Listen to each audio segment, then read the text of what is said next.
हाय दोस्तों, आप सभी का एक बार फिर से हमारे स्टडी चैनल में हार्दिक स्वागत करता हूं। आज हम संविधान के राज्य के नीति निर्देशों पर बात करने वाले हैं।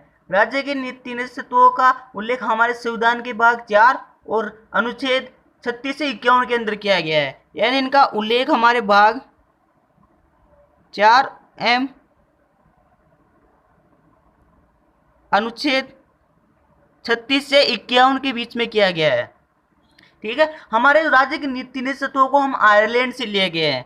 यानी इनको हम आयरलैंड से लिए गए हैं, आयरलैंड से लिए गए हैं।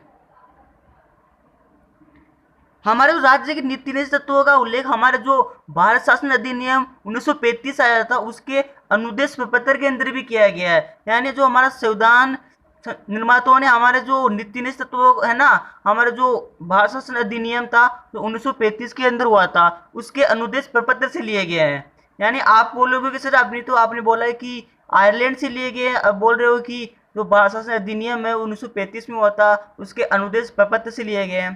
तो एक बात का ध्यान रखना, जो भारत शासन अधिनियम हुआ था 1935 को, जिसके अंदर अनुदेश प्रपत्र थे उसके अंदर जो भी लिया गया था वो सब आयरलैंड से लिया गया था, इसलिए इसको हम आयरलैंड से मानते हैं। राज्य के नीति निश्चितों का निर्माण करने का एक ही कारण था कि कल्याणकारी राज्य की स्थापना के लिए। यानी आप किसी भी एग्जाम में से पूछ सकते हैं कि संविधान के किस भाग के अंदर कल्याणकारी राज्य की स्थापना का वर्णन किया गया है। तो ध्यान रखना, राज्य की नीति निश्चितों के अंदर इसका उल्लेख किया गया है। यानी इसका कल्याणकारी राज्य की स्थापना के लिए लागू किया गया के लिए लागू किया गया है।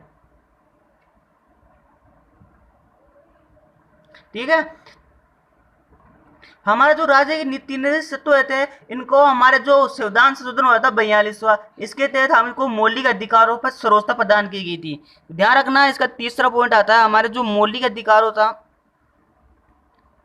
यानी 42वें संविधान संशोधन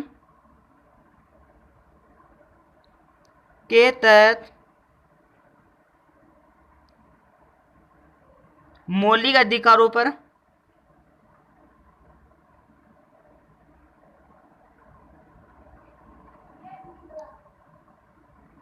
सर्वोच्चता प्रदान की गई है। यानी आप किसी भी क्वेश्चन में ऐसा पूछ सकते हैं हमारे जो नीति निर्देश तत्वों को किस संविधान संशोधन के तहत मौलिक अधिकारों पर सर्वोच्चता प्रदान की गई है। तो ध्यान रखना, हमारा जो 42 संविधान संशोधन हुआ था जो हुआ था हमारे 1976 के अंदर हुआ था, इस बात का ध्यान रखना, के तहत इसका उल्लेख किया गया है। और एक क्वेश्चन और आता है कि हमारे कोई भी कुछ ऐसा क्वेश्चन पूछ सकते हैं कि महात्मा गांधी के विचारों का उल्लेख हमारे संविधान के कौन से भाग में किया गया है। तो ध्यान रखना, हमारा जो नीति निर्देश तत्व है इसके अंदर हमारे जो महात्मा गांधी के विचारों का उल्लेख किया गया है। लेकिन इस बात का भी ध्यान रखना है कि महात्मा गांधी शब्द का उल्लेख हमारे संविधान के किसी भाग में नहीं किया गया है। यानी इसके अंदर है ना हमारे महात्मा गांधी जी के विचारों का उल्लेख किया गया है।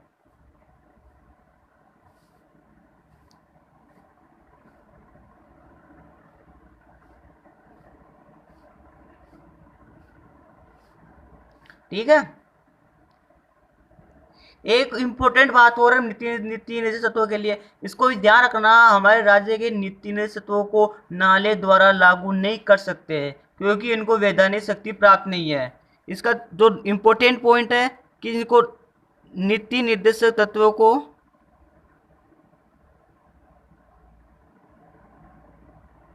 को नाले द्वारा लागू नहीं कर सकते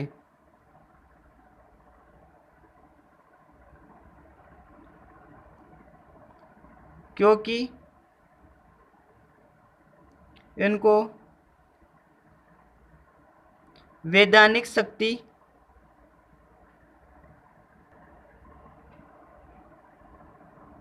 प्राप्त नहीं है। लेकिन इस एक बात का ध्यान रखना, जो राज्य किसी भी विधि का निर्माण करेगा तो इनको आवश्यक रूप से लागू करेगा, इस बात का ध्यान रखना। अब हम पढ़ते हैं अनुच्छेद 36। अनुच्छेद 36 के अंदर है ना राज्य शब्द को परिभाषित किया गया है। तो आप बोलेंगे सर हमने पिछली क्लास में पढ़ा था कि जो अनुच्छेद 12 था, अनुच्छेद 12 के अंदर भी राज्य शब्द को परिभाषित किया गया है, और आप बोल रहे हो अनुच्छेद 36 के अंदर भी राज्य शब्द को परिभाषित किया गया है। तो एक बात ध्यान रखना, जो अनुच्छेद 36 के अंदर ऐसा लिखा है कि जो अनुच्छेद 12 के अंदर राज्य शब्द को परिभाषित किया गया है उसका वर्णन किया जाता है। यानी इसका ध्यान रखना, राज्य शब्द को परिभाषित किया गया है,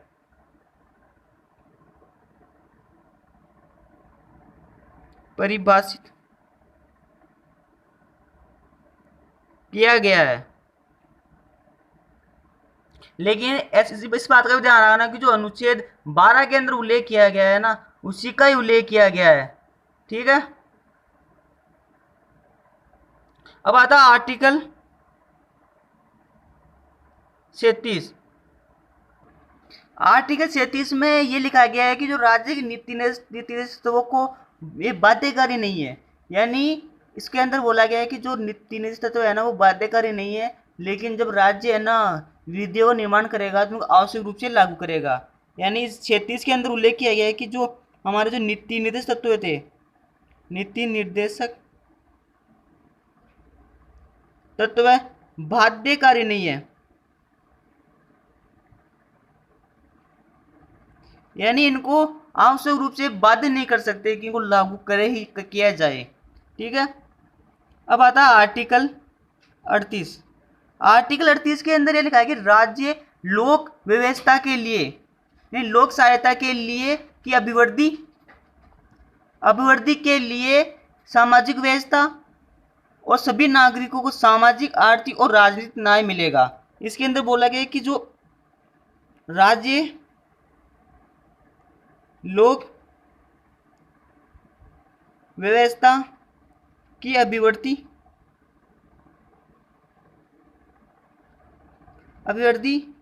के लिए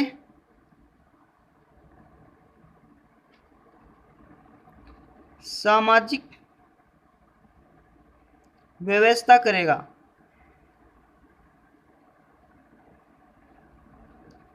जिसमें सभी नागरिकों को सामाजिक,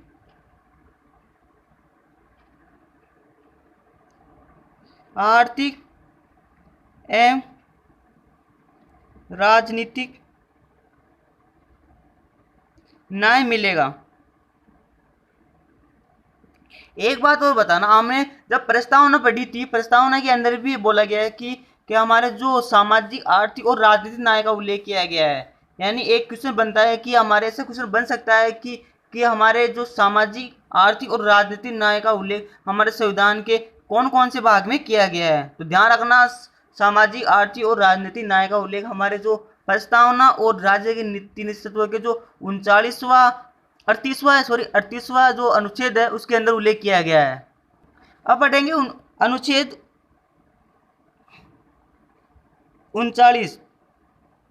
एक बात जानना, जो अनुच्छेद 39 है ना, जो हमारे राज्य के नीति निर्देश तत्वों का सबसे महत्वपूर्ण अनुच्छेद है। इसके अंदर है ना तीन बातों का उल्लेख किया गया है।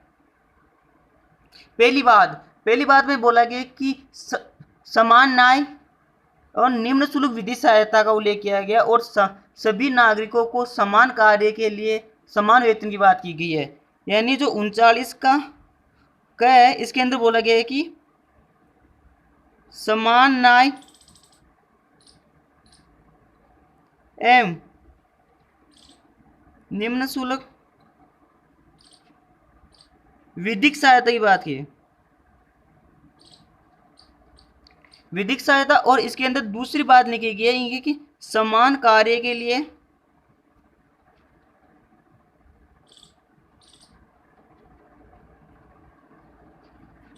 समान वेतन मिलेगा।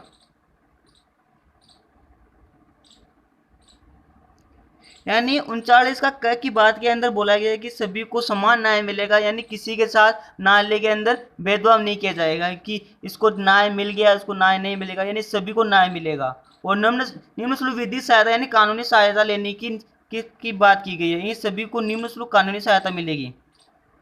ठीक है, और समान कार्य के लिए समान वेतन की व्यवस्था की गई है। यानी इसका 39 का सेकंड भाग 39 का सेकंड भाग में बोला गया है कि जो सार्वजनिक संपत्ति का स्वामित्व एवं नियंत्रण इस प्रकार से होना चाहिए कि जो सार्वजनिक हितों के जो संसाधन है सर्वोच्च हो सके। यानी जो सार्वजनिक धन का स्वामित्व एवं नियंत्रण इस प्रकार होना चाहिए ताकि सार्वजनिक हितों के लिए संसाधन सर्वोच्च हो सके। ध्यान रखना, इसका 39 का जो ख भाग है जो हमारे जो सार्वजनिक धन की बात यानी सार्वजनिक धन है उसका नियंत्रण की बात की गई है, ताकि जो हमारे जो संसाधन मिलते हैं उनका सभी को समान या सर्वोच्च अधिकतम संख्या के अंदर हो, ताकि सभी नागरिकों को उसकी सहायता मिल सके। अब पढ़ने होंगे 39 का जो तीसरा पार्ट है उसके अंदर, इसके अंदर बोला गया है कि धन का समान वितरण होना चाहिए। यानी धन का समान वितरण, यानी जो 39 का जो लास्ट भाग है उसके अंदर बोला गया है कि धन का समान वितरण होना चाहिए। अब हम पढ़े अनुच्छेद 40।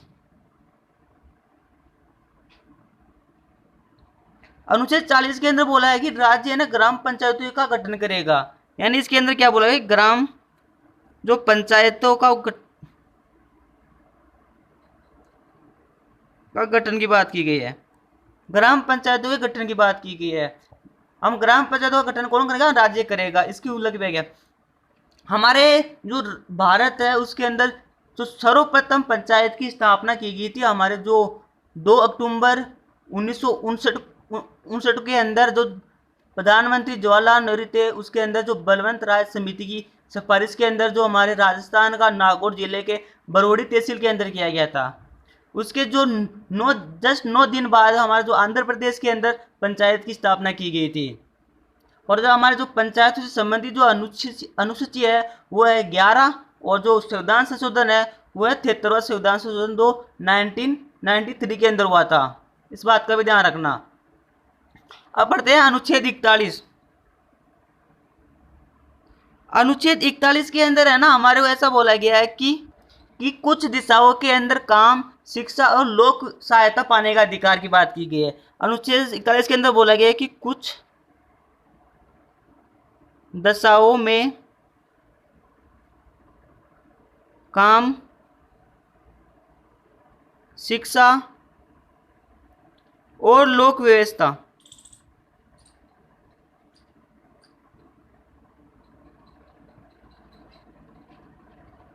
पाने का अधिकार।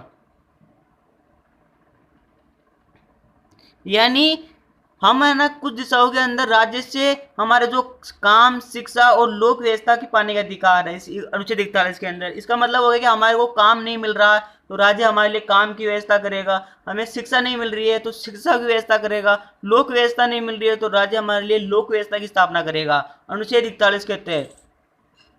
अब आता है अनुच्छेद 42।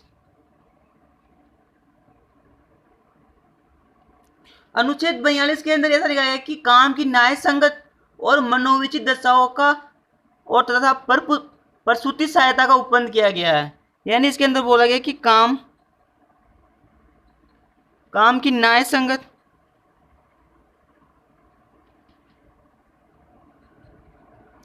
एवं मनोविचित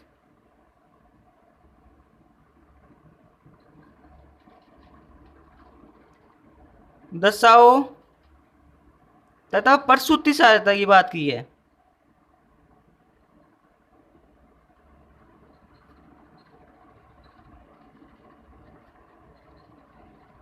प्रसूति सहायता का मतलब होता है जब मालक को भी महिला किसी बच्चे को जन्म देती है तो हमारे जो राज्य सरकार है उसके द्वारा उसको 6,000 रुपये की सहायता प्रदान की जाती है, उसी को प्रसूति सहायता की जाती है। ठीक है। अब आता है अनुच्छेद 43। अनुच्छेद 43 के अंदर बोला गया कि जो राज्य है ना, जो कर्मकारों को एक निश्चित मजदूरी तथा कुटीर उद्योग को प्रोत्साहन करेगा। यानी हमारा जो कुटीर उद्योग है उनको राज्य प्रोत्साहित करेगा ताकि लोगों को काम दे, रोजगार दे, ताकि हमारे जो राज्य है उसके अंदर बेरोजगारी कम हो सके, और तथा उन जो काम करने वाले मजदूर है उनको एक निश्चित मजदूरी प्रदान करे ताकि उनका शोषण न हो सके। निम्न निम्न की व्यवस्था की बात की गई है। यानी इसके अंदर बोला है कि जो कर्मकारों के लिए निर्वाचित मजदूरी निर्वाचन मजदूरी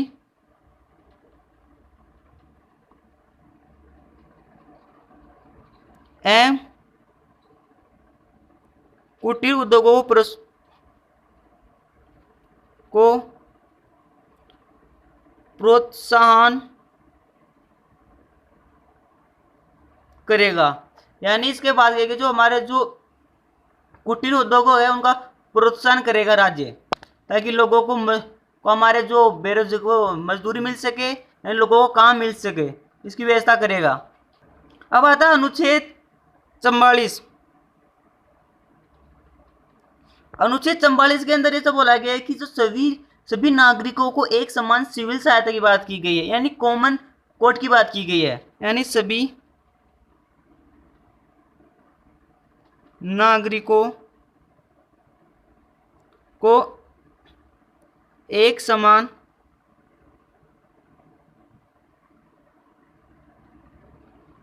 सिविल सहायता,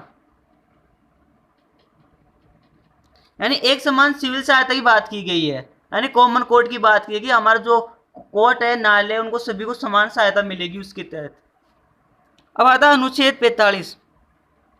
अनुच्छेद 45 के अंदर बोला गया है कि 6 से 14 वर्ष के बच्चों को राज्य निम्न शुल्क एवं अनिवार्य शिक्षा प्रदान करेगा। यानी 6 से 14 वर्ष के बच्चों को राज्य निम्न शुल्क एवं अनिवार्य शिक्षा देगा। यानी इसके अंदर बोला गया कि 6 से 14 वर्ष के बच्चों को राज्य को निम्न शुल्क एवं अनिवार्य शिक्षा देना होगा। यानी यदि कोई भी मान ऐसा कोई गांव होगा जिसके अंदर मतलब घर है जिससे 5 किलोमीटर की दूरी पर कोई स्कूल ही नहीं है, तो उस बच्चों को कैसे शिक्षा प्रदान की जाए। इसलिए राज्य का कर्तव्य होगा कि किसी भी गांव से 5 किलोमीटर की दूरी के अंदर उसको एक स्कूल की स्थापना करेगा, राज्य का ये कर्तव्य होगा। अब आता है अनुच्छेद 46। अनुच्छेद 46 के अंदर जो हमारे अनुसूचित जाति, अनुसूचित जनजाति एवं दुर्लभ वर्ग के लोगों के लिए शिक्षा का प्रावधान करेगा। यानी इसके लिए बोला कि राज्य अनुसूचित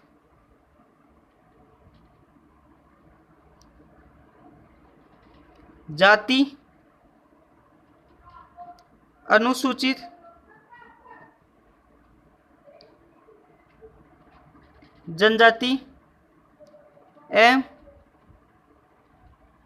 दुर्बल वर्ग के लोगों के लिए शिक्षा का प्रावधान करेगा।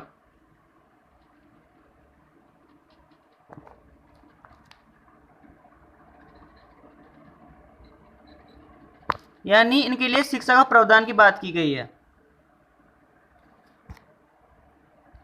अब आता है अनुच्छेद 47। अनुच्छेद 47 के अंदर हमारे जो पोषण स्तर यानी जीवन स्तर को ऊंचा करने करने का अधिकार, और हमारे जो लोक स्वास्थ्य है उसके अंदर जो सुधार करने का कर्तव्य राज्य का होगा। यानी हमारे जो पोषण स्तर एवं जो हमारे जीवन स्तर को ऊंचा करने का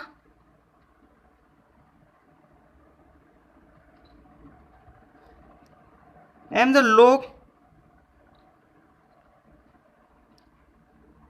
स्वास्थ्य में सुधार करने का कर्तव्य राज्य का होगा। यानी अनुच्छेद 47 के अंदर बोला है कि राज्य है ना, हमारा जो पोषण है, जो हमारे जो आहार जो भोजन मिलता है उसका स्तर हमारे जो किसी राज्य के अंदर जो नागरिक रहते हैं उनका जो जीवन स्तर है उनको ऊंचा करना, उनका जो स्वास्थ्य है उनमें सुधार करने का कर्तव्य सभी है ना हमारे राज्य का कर्तव्य होगा। यानी ठीक है। अब आता है अनुच्छेद 48। अनुच्छेद 48 को हम दो भागों में पढ़ेंगे। अनुच्छेद 48 का जो क भाग है इसके अंदर हमारे जो कृषि एवं पशुपालन की बात की है। यानी हमारा जो अनुच्छेद 48 का क है उसके अंदर बोला गया है कि राज्य कृषि एवं पशुपालन की स्थापना करेगा। यानी इनको स्थापना करेगा, उनको बढ़ावा देगा तथा उनको सहायता भी प्रदान करेगा। इसका जो क भाग है इसके अंदर बोला गया है कि राज्य है ना जो पर्यावरण का संरक्षण एवं संवर्धन करेगा एवं वन्य जीवों की रक्षा करेगा। यानी जो 48 का जो सेकंड भाग है जो पर्यावरण से संबंधित है, यानी पर्यावरण का रक्षा करना है, उनको बढ़ावा देना उनको है ना, और जो इस पर्यावरण के अंदर जो रहने वाले जो वन्य जीव है इनकी रक्षा करने की बात की गई है। यानी इसके अंदर बोला गया है कि राज्य पर्यावरण का संरक्षण एवं संवर्धन तथा वन एवं वन्य जीवों की रक्षा करेगा।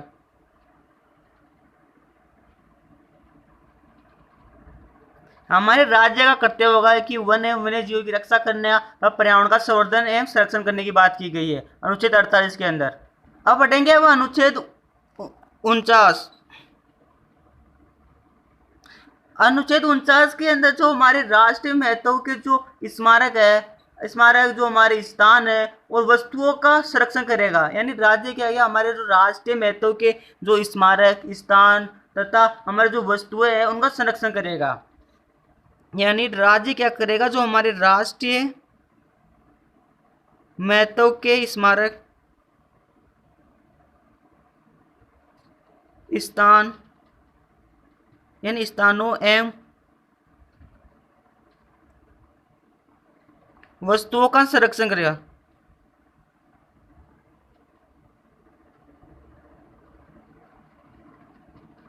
ठीक है। यानी राष्ट्रीय महत्व की स्मारक एवं स्थानों का उनका संरक्षण करने की रक्षा करने का अधिकार हमारे राज्य को होगा। अब आता है हमारा अनुच्छेद 50। अनुच्छेद 50 के अंदर हमारे जो न्यायपालिका और कार्यपालिका है उनका पृथक्करण करता है। यानी अनुच्छेद 50 क्या करता है, हमारे जो कार्यपालिका एवं न्यायपालिका का पृथक्करण करता है। यानी क्वेश्चन पूछा जा सकता है कि हमारा जो संविधान का कौन सा अनुच्छेद है जिसके तहत कार्यपालिका एवं हमारे न्यायपालिका का पृथक्करण किया गया है। ध्यान रखना, अनुच्छेद 50 के तहत कार्यपालिका एवं न्यायपालिका का पृथक्करण किया गया है। अब पढ़ेंगे अनुच्छेद 51। अनुच्छेद 51 के अंदर हमारे जो क्या बोला गया, अंतर्राष्ट्रीय शांति एवं हमारे जो सुरक्षा की अभिवृद्धि की बात की गई है। यानी इसके अंदर बोला गया है कि अंतर्राष्ट्रीय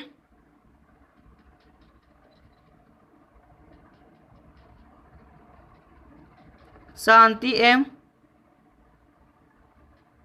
सुरक्षा की अभिवृद्धि की बात की है।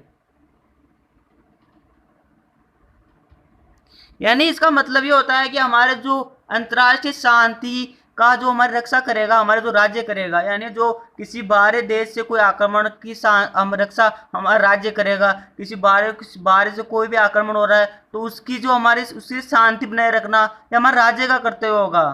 ठीक है, thank you watching my video.